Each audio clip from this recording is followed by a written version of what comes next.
네, 안녕하세요. 이번에는 이제 그 6번 문제에 이어서 이제 시리즈로 연결이 되는 7번 제 7문에 대해서 설명을 드려보도록 하겠습니다.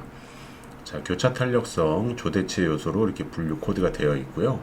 노동과 자본이 조대체 요소일 경우 해서 조대체 요소라고 나와 있고, 이걸 어떤 특정 번역서에서는 이제 그로스란 뜻을 이 이제 한글로 조라고 쓰지 않고 총대체 요소라고 쓰는 경우도 있고, 우리 시험에서는 일부 문제에서 대체 관계가 더 세다 이렇게 주어진 경우도 있으니까 그 부분은 이제 그 문맥으로 맥락상 이제 잘 파악을 하셔야 돼요. 자, 지금은 노동과 자본 이렇게 되어 있는데 L과 K, 뭐 이게 청년과 어떤 고령자, 그다음 기술과 그다음에 노동 이렇게 주어질 수도 있고요. 그 여러 가지 형태로 대체될 수 있는 요소, 내국인과 외국인 등 이렇게 변형될 수 있다라는 거는 말씀을 드렸어요. 자, 이 부분은 그 어떠한 노동 경제학 책에서도 직간접적으로 다 나오는 주제이기 때문에 앞으로 계속해서 이제 띄엄띄엄 출제가 분명히 될 겁니다. 자, 일단 작은 1번 문제 보시면은 자본 가격의 하락 이렇게 돼 있어요. 자, 자본 가격의 하락을요, 네 글자로 말씀드리면 기술 혁신 또는 기술 진보예요. 물론 그 경제학 원론에서 설명하는 기술 진보는 총 요소 생산성이 커지는, 즉 적은 생산 요소 투입으로 종전과 동일한 양을 만드는, 반대로 해석하면 이제는 똑같은 생산 요소를 넣었을 때 더 많이 만드는 걸 의미하는데, 이 노동경제학에서 이제 넓은 의미의 이 기술 혁신이라고 정의하는 것은 한마디로 자본 가격의 하락이라고 볼 수 있고, 이 부분이 현재 나타나고 있는 청년 실업의 가장 강력한 원인이라고 생각하시면 되고, 이 자본 가격의 하락 이 자리에다가 요즘에 많이 논의되고 있는 인공지능 AI를 집어넣게 되면요, 노동수에 어떠한 영향을 미치는지 바로 우리 시험 문제가 바로 됩니다. 자, 그런데 제가 6번에서 말씀드린 것처럼 7-1처럼 나와 있는 등량곡선과 등비용선을 이용한 설명은 아직까지 지금 32번째 32회까지 이 등량곡선과 등비용선을 이용한 문제는 아직까지 출제가 되고 있지 않고, 그 소득 여가 모형은 똑같은 이제 원리지만 노동 경제학이니까 노동 공급인 근로자가 나오는 영역은 출제를 하고 있지만 이쪽은 아직은 안 나오고 있어요. 근데 나온다 하더라도 지금 제가 6번에서 말씀드린 요 KL 평면에서 자본의 가격이 바뀔 때 이렇게 변화하는 이 그래프들 있잖아요. 요거는 그 어떤 교수조에도 없어요. 그래서 제가 그린 거기 때문에 몰라도 된다라고 말씀을 드렸어요. 다만 이제 시험 문제가 뭐 계산형으로 이제 나오건 서술형으로 나오더라도 이 부분 다른 조건이 일정할 때 1번의 변화, 즉 자본 가격의 하락, 그리고 조대체 요소일 때 임금과 고용량에 어떠한 영향을 미치는지 이 부분은 언제든지 출제가 될 가능성이 있습니다.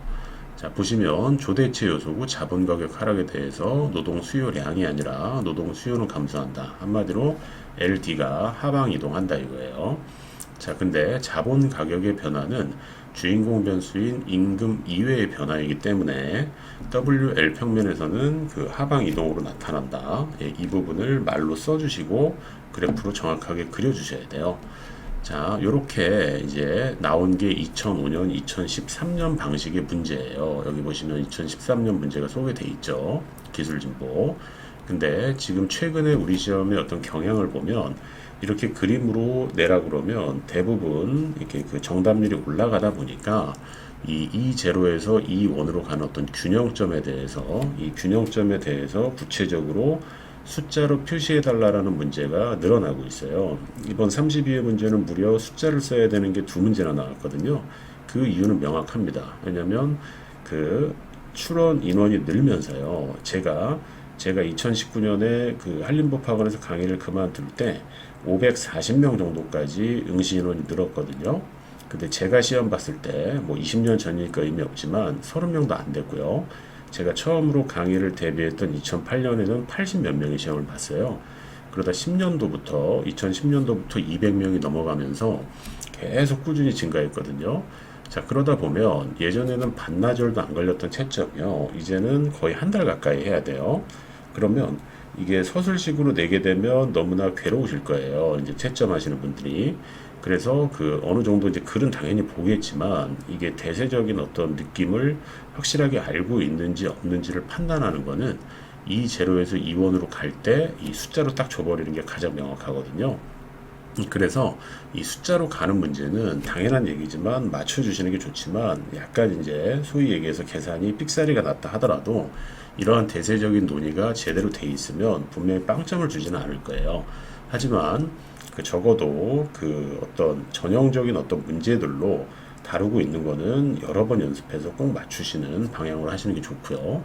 자, 그럼 이렇게 해서 한 문제를 구성할 수도 있고, 요렇게 반대편으로 이렇게 이동할 때, 이 그래프나 LS가 이렇게 그려져 있지만, 이렇게 뭐 탄력성에 따라 가지고, 고용감소 폭에 대한 논의를 물어볼 수도 있고요. 요렇게 감소할 때, 지금 여기에 체크된 요 지금 수평선의 길이가 그 실업 버전으로 가게 되면 이게 초과 노동 공급이 될 거고요.